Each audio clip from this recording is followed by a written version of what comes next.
You've probably heard of pinup girls, yeah?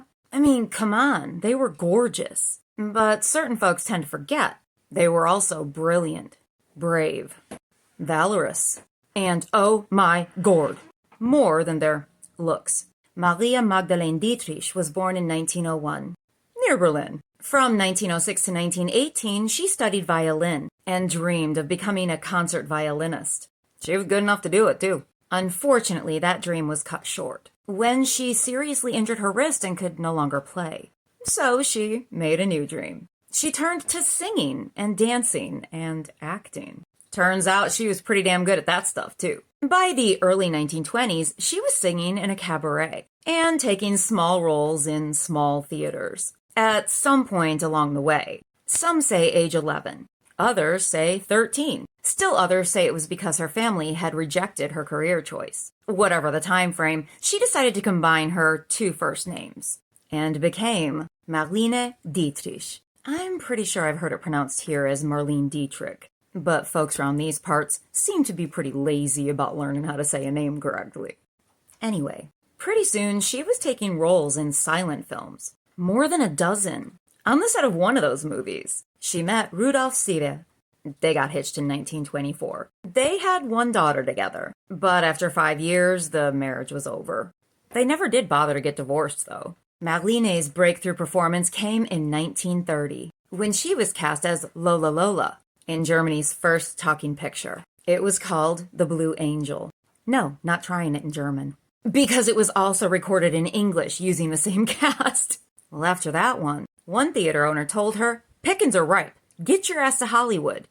And she did. She got a contract with Paramount Pictures and starred in 6 successful films between 1930 and 1935. Her performance in 1931's Academy Award-nominated Morocco resulted in her only Oscar nomination.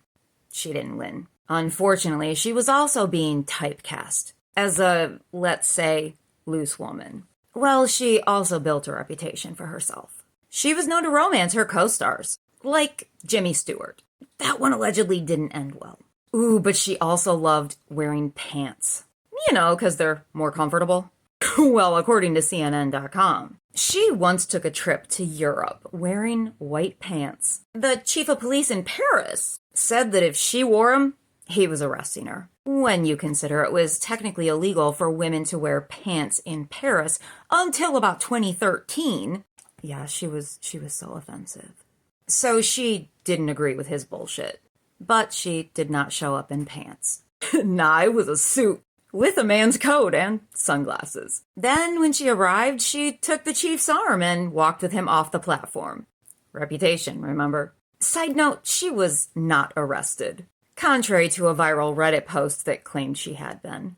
Oh, but the scandal about her clothes. The promo materials from Morocco, yeah, they had her in a tuxedo with a cigar. And at one point, she kissed a woman. Well, that one might not have been acting. Because she said, Smex is better with a woman. Yeah, fucking duh. Anyway, she also said that at heart, she was a gentleman. I mean, if the dudes ain't gonna do it. Anyway, she became the femme fatale that nearly everyone wanted. Are you kinda getting a clue that she was a hot potato? Okay, cool. I'm glad you're getting it.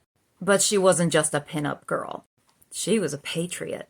An American patriot. No, seriously, she became a U.S. citizen in 1939. But certain folks from her old stomping grounds ignored that little tidbit. Like this particularly vile little mustache dude, who allegedly contacted her directly, 'cause he wanted her to create propaganda for him.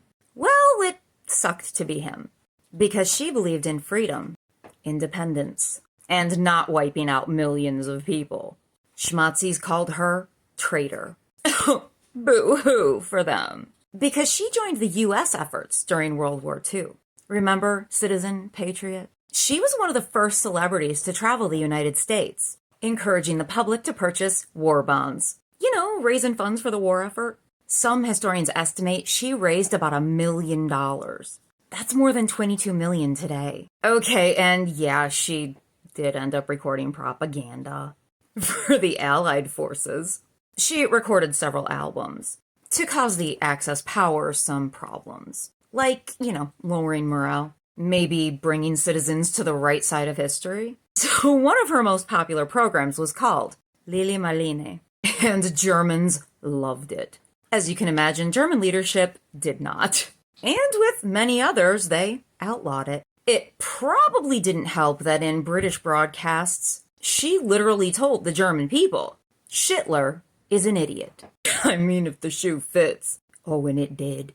According to the U.S. Strategic Bombing Survey, programs like hers were just as damaging to German morale as air raids. Folks started doubting that Hitler actually knew how to make things better. Spoiler alert, he didn't. She said, the Germans and I no longer speak the same language. And propaganda was not enough for her. She also worked with the OSS, which became the CIA. But she wasn't anti-German. She was anti-Schmatzi. Still not enough. So she joined the U.S. Services Organization. You may have heard it called the USO. And she went on 2 tours. The first to North Africa and Italy, where she was the first entertainer to reach rescued soldiers. Her second tour took her through France and Germany, right after D-Day. She sang, danced, performed comedy, and played the musical Saw. It wasn't a violin, but she was kick-ass at that, too. Oh yeah, I'm sure the dudes really loved that part. Anyway, unlike a lot of her counterparts, she wasn't satisfied staying far away from the fray. No, she headed to the front line. Another performer joked that she was, quote, always trying to get us unalived. Nope, still not enough. She served food, visited hospitals in the U.S. and overseas. Sources said she was especially passionate about supporting Jews and dissidents facing discrimination in Germany, to whom she also offered support when they had to run. You know what? She wasn't a diva about any of it. She suffered with the troops, fought the flu, slept in tents, even got frostbite. But by the end of it, she'd given more than 500 performances and definitely improved morale. Well, for the Allies.